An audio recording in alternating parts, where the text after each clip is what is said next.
Yeah, good morning, good afternoon, good evening to everyone who joins us today for our virtual Leaver Symposium in the year 2021. I'm very happy to be with you today for our first panel discussion where the audience can also hand in questions. Let me introduce myself first. I'm Silvia Köhler. I'm heading the HR department of BASF for Middle East and Egypt. And I'm very happy to moderate a session for today, which is about the future of work forever changed. And we already see our lovely panelists for today, 3 senior female HR leaders from the region, and I will introduce the panel to you shortly. But let me also say a few words about the topic that we are going to discuss today. And those of you who've already seen the discussion so far, we've really experienced a big change in the past 2 years. The pandemic changed everything, and it also changed the way we work. And with that, I mean what we work, where we work, when we work, and also how we work. And it also brings new challenges for the organizations out there, many organizations that we are actually working in. We have questions like, how do we organize work in the future? What guidelines do we need to review, just as an example? How do we attract the right talents in the future? And how do we also stay an employer of choice? So I'm very happy to be part of this discussion today. Let me introduce the panel to you. First of all, I would like to welcome Dianah AbdulJabar. She's the head of career development at Saudi Aramco. A very warm welcome to you, Dianah, and I'm happy that you are with us today. I would also like to welcome as a second panelist, Hissa Al Hajeri. She's the Senior Vice President for Talent Acquisition at ADNOC. Also very warm welcome to you, Hissa. And I would also like to introduce Dr. Rania N Ghamdi to the audience today.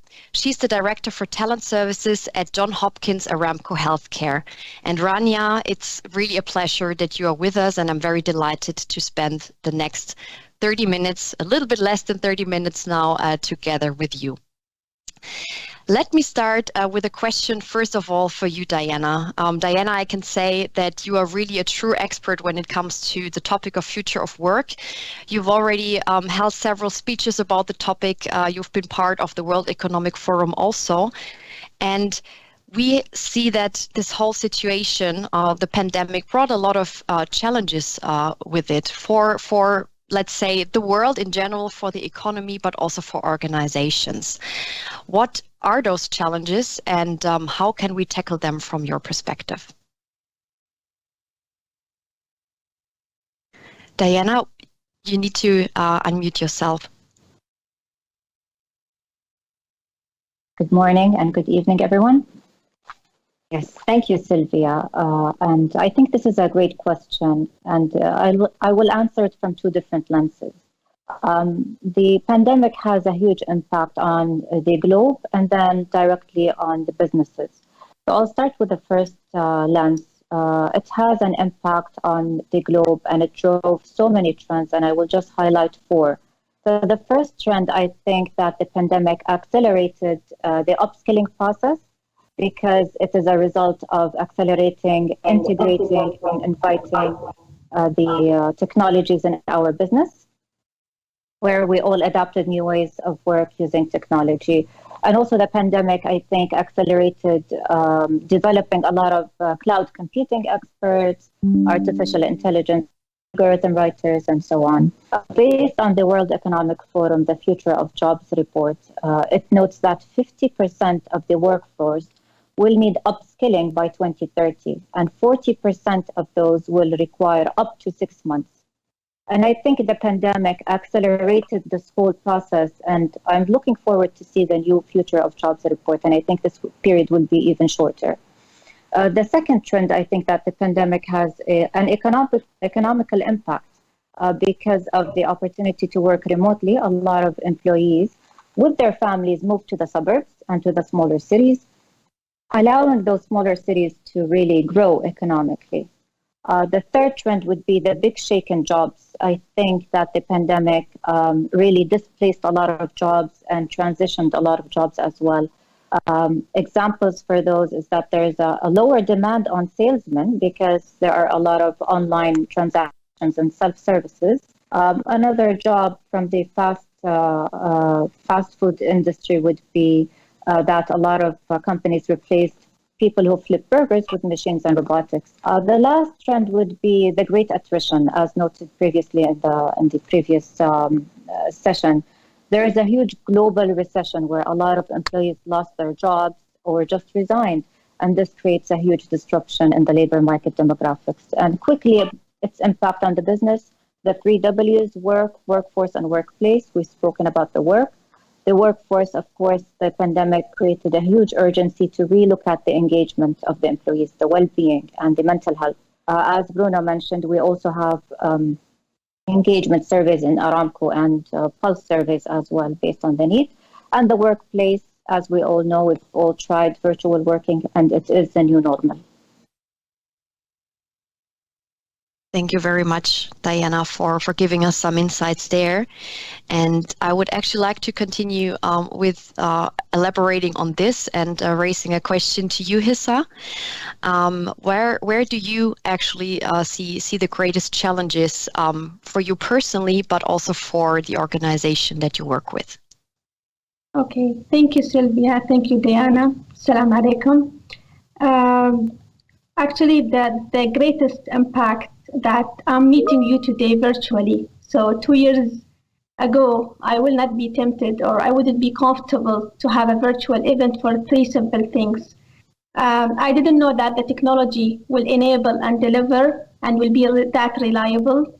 I didn't know that audience will be interested and engaged. I didn't know that I can deliver the message talking to my monitor. So the pandemic has its own impact, and also it has its own challenges. Now, also one of the things that we need from my role as a talent acquisition head in ADNOC, the candidate has expectation. Candidate now expect remote working. Candidate expects flexibility and trust. So within ADNOC, we have created a new policy with certain criteria, with governance for people to work virtually. Effective, and also the effective use of the artificial intelligence and big data in different aspects of the business to improve efficiency, to improve agility, and also to improve employees' collaboration and work-life balance. Definitely establishing also a modern workplace with integrating the technologies that enable a more efficient and standardized and secure workplace environment to allow people to work from anywhere in the world. Also, I believe that we really need to get away from the traditional classical approach in reviewing our business plan or our strategy, because the market is dynamic and volatile. And the pandemic, with the pandemic, we learned a lot of lessons. And one of them that future jobs will be different, post-COVID will be totally different than today. So I believe that the future work will look and sound different post-pandemic, and definitely we will experience a number of challenges. Therefore, we believe that we need to have scenario planning, and we need to be prepared for any circumstances. Thank you. Thank you so much, Hissa. And you already tackled the topic very well, and you were talking about the different changes that you made in ADNOC, the different challenges that you're also facing. Just building up on what you were just saying, can you give us some further insights into how you really tackle those challenges with a concrete example from ADNOC? Thank you, Sylvia. One of the things that I'm really proud of, immediately after the pandemic, Q2 of 2020, ADNOC launched the Employee Assistance Program to help employees and their families during the pandemic or the critical period of time by coaching and providing guidance to subjects related to finance, morale, mental health, time management. Because honestly, since the pandemic, started, people were number of active cases, number of death cases, number of cured cases. And this program shows that people are not only numbers. People have needs, people have feelings and emotions. And the program meant to take care of those people and their needs, and it was designed also to deal with people anxiety and depression. So this is one of the programs that we have. We're still, it's still on, and it was through a third party, and ADNOC funded that program to help not only the employees and also their families. Now, another thing, I believe that we really need flexible leaders and flexible policies. Creating leaders who can really balance providing a flexible work environment, but also still ensure maximum productivity. One important thing also, during the pandemic and even pre-pandemic, we have challenges within the industry in attracting talents and retaining talents. So I believe that by building a strong brand, employer of choice, and ensuring employee value proposition, we will not only attract talent, we will also retain talent. At the same time, we need to really start at a very early stage, from the school students, then the university student, by sponsoring them, and then they become future employees. And this will also give them kind of loyalty, and they will be part of the family or of the organization's family. Definitely reskilling and upskilling, this is something very important, because the jobs and skills that will be needed in the future are not the same jobs and skills that we put in a plan pre-COVID or during COVID. So this is very important, and it's a key thing. And actually in ADNOC, we have head of discipline of upstream, head of discipline of downstream, and those I consider them the guru or the industry leader, where they transfer the knowledge and also retain the skills and knowledge within the organization. And last but not least, as I've mentioned, the market is dynamic, whether it is due to the pandemic or due to any other circumstances. We really need to be ready, and we always need to have a remedy and preventive action plan. On the same time, the different scenario planning. And this is what we've learned. Yeah. Thank you so much. Thank you so much. I think you really addressed a very good point, that as employer, we really need to do more. And we also experienced this at BASF than in the past. It's not that people just come, they have so many opportunities. Also what you said before, Dianah, we can work completely remotely from anywhere, basically. So we need to, as organizations, also make a higher effort to really obtain the talents and retain them in the organization. Rania, I think you bring in a very, very interesting perspective, because you work in the healthcare industry, and I think the pandemic brought its own obstacles to the industry, which is a challenging one anyways. Can you share with us a little bit how you perceived the challenges throughout the last years, and how you actually adapted to really meet those challenges in a positive way? Okay, thank you, Sylvia. Thank you, Hissa and Dianah. Excellent points. So I usually like to start with the end in mind. So what is it exactly that we want regarding the future of work in healthcare? So what we want is skilled, well-trained, motivated healthcare workforce who are capable of working in a resilient and responsive healthcare system to meet, of course, the patient's needs. So the challenge here is to ensure that is happening and or will continue to happen. If I were to mention two main challenges, I would say it's in regards to the business continuity side of things and maximizing the contribution of the employees in healthcare, which is the healthcare workers. So in addition to the wonderful things that Hissa mentioned, it is important to have a responsive and resilient system to ensure business continuity.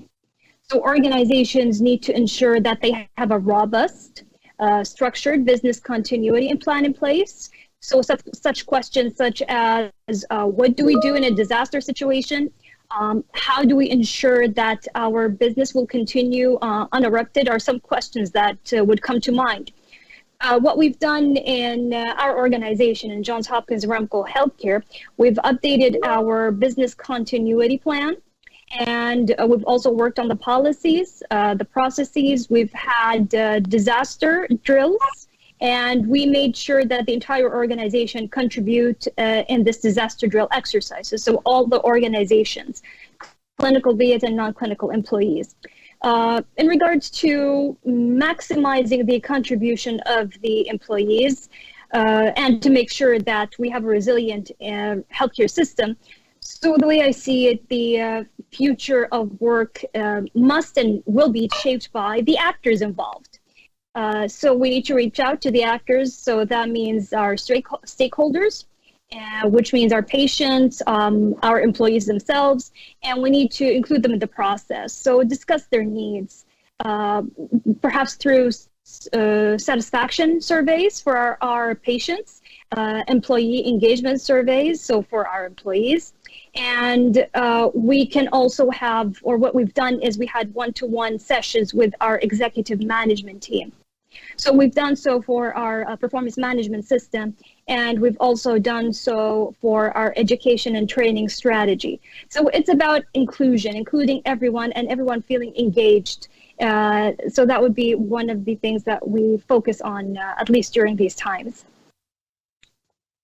Thank you so much, Rania. Those have been some great insights. Also, what I like very much is that you also gave some practical hints on what can be done to really ensure the business continuity, to engage with employees, and to also, conduct surveys, just as an example.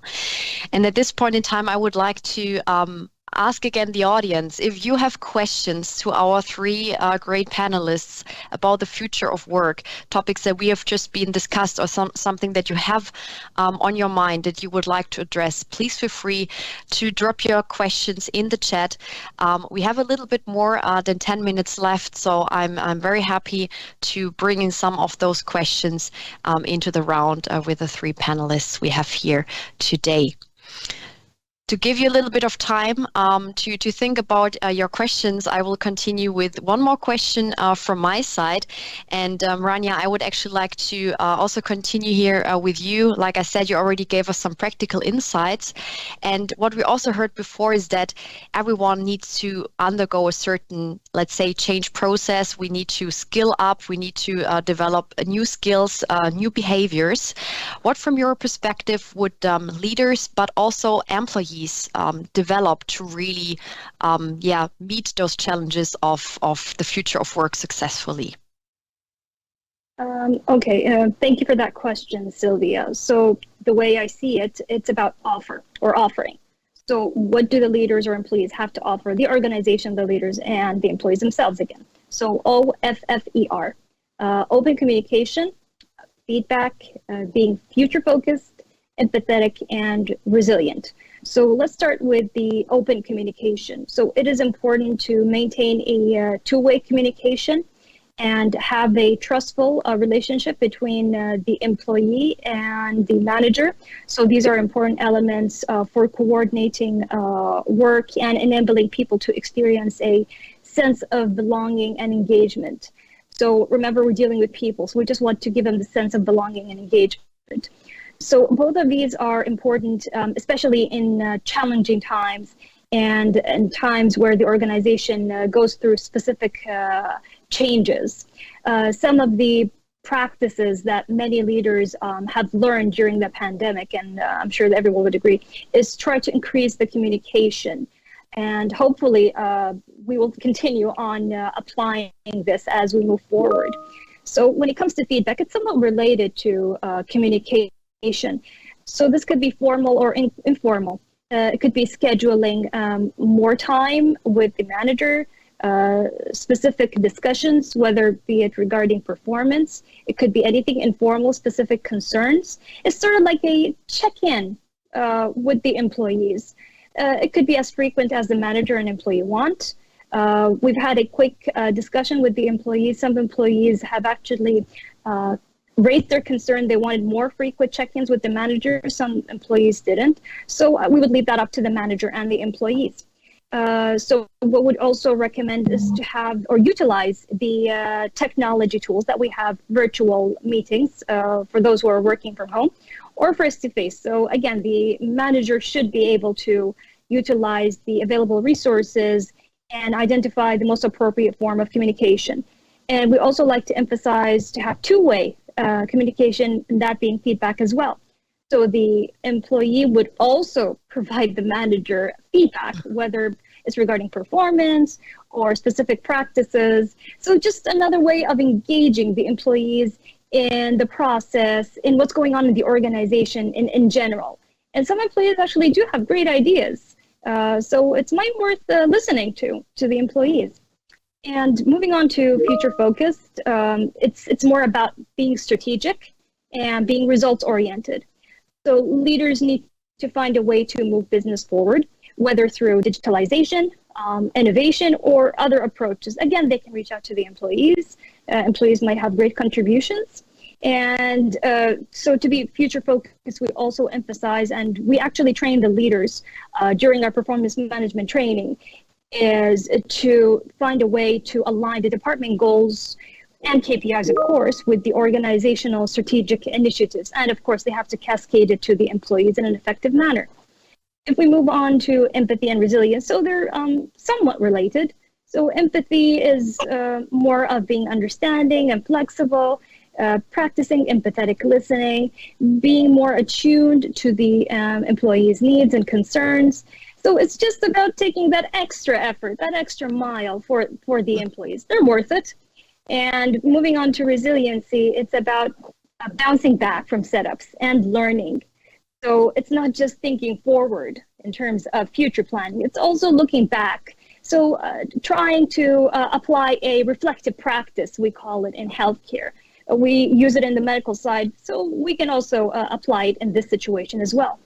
So we have a person-centered care training program that we offer our employees and managers, and it actually covers the empathy side of things and resilience. So everyone is expected to attend this training, and we have much focus on, and we provide tips on how to be more resilient and more empathetic. That's great. Thank you so much for sharing this. I especially want to comment on the part where you said, employees also giving feedback to leaders. I think for no one this is an easy task to accomplish, but it's great to hear that you really encourage employees to speak up. Thank you so much. And in the meantime, we also got some questions from the audience, and I would like to start with a question for you, Dianah. What are the most important initiatives driving the change towards the future of work? I think there it might also be interesting to hear what you are doing at Saudi Aramco. Yes, thank you, Sylvia. So I think to prepare the future of work, which is just to reiterate, it's a global challenge that is discussed every year in Davos next to the climate change topic because of its criticality. There are a lot of efforts we can do at a business level or governmental level, such as pledging towards taking extreme activities to accelerate bridging the skills gap. In Aramco, it's a process at the end of the day. So you have to start from the top, looking at the business strategy, your digital strategy, and then try to harmonize all to reach where you want to be and identify the skills. After that, once you identify the skills, you need to provide a platform where you see or allow employees to be assessed to look at the gap and provide a platform again or individual development plans for employees that are personalized to bridge those gaps and accelerate bridging the gap. And I think a new practice that is trending is assigning a chief learning officer in organizations. And this can be at any level.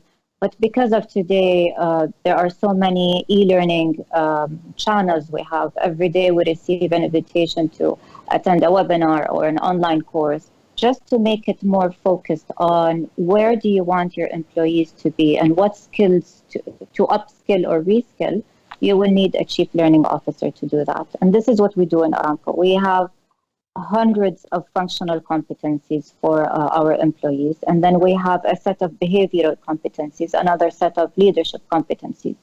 And we need to periodically evaluate those and review those, and we make sure that they are up to date and aligned with our business strategy. Our president and CEO just announced that we aim to reach a net zero carbon emission company by 2050. This also means that I need a new set of skills, and I need to accelerate that as well. Thank you, Dianah, for that. I think we have 4 minutes left. I would just ask one more question before we come to closing the session.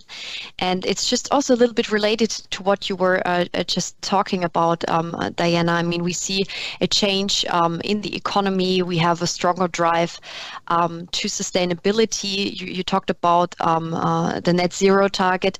And there is one question regarding the Generation Z. The question here is that Generation Z often has an anti-oil and anti-gas view because the Generation Z also supports this net zero stance. So how are we gonna, in the future, attract more Generation Z representatives and fresh minds to our organizations in general to be more involved in the oil and gas sector? And potentially this could be a question for you, Hissa. Okay, thank you, Sylvia. I believe that, as I've mentioned, we really need to start at an early stage, with the generation from a school students, university student, first to educate them about the transformation that take place in the industry, because there are many advanced technology, there are many very good transformation, and at the same time we have to take them through the 2030 strategy in a very simple way, which we do actually in ADNOC. We do have outreach programs to schools and to university, and we do also have the Ru'ya program, which is targeting the grade 9 to 12. So they are the high school, not only to prepare them for their next chapter of university, also to educate them about the oil and gas, the industry, the future skills that needed, and I think also and so on until they reach to the trainee graduates, and then they become a future employees. So this will really ensure attraction and also will ensure retention. But also I believe that we have to embed the values, the future generation or the new generation expectation is different than the current generation. So that's why we really need to embed the values and influence the change and influence that transformation and shift that mindset and have such a culture where we really not only educate them about what's happening now, what is happening in the future, and shed light on the strategy. Thank you so much, Hissa. I think you are already, starting from a good basis there on how to engage with this generation, and I think they can also help, transforming the industry in this direction. Thank you so much. I'm very sorry that we don't have enough time anymore for all the other questions that have been raised, but thank you so much. We will discuss how we can still deliver a statement or a comment on those questions.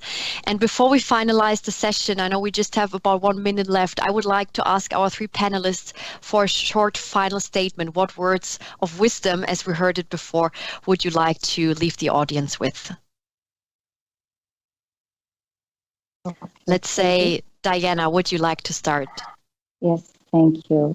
So at the end of the day, what we aim is to create better jobs and better lives. So this is a call for action. We need to create sustainable economies and societies for the future generations. And I think this can be done at least by preparing the current workforce for the future of jobs. Thank you so much. Rania, what's your final comment?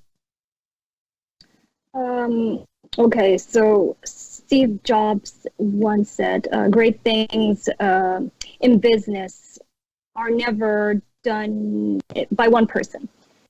So this cannot be more true. So this means that progressing towards a more meaningful future of work can be achieved through collaboration, social dialogue, and communication, which is what we're currently doing here today. So I say, let's do more of it. Thank you. And the final short words to you, Hissa. Yeah, I believe that as business leaders shouldn't be driven by KPI and numbers. We should be instead be driven by values and principles and storytelling. And we have many nice stories to tell. And here, this is the this is the dialogue that we want to communicate. Thank you so much. And with those words, let's close the session here. Thank you so much again to all three panelists for your contributions. And we actually now move to the next session. Thank you. Thank you. Thank you.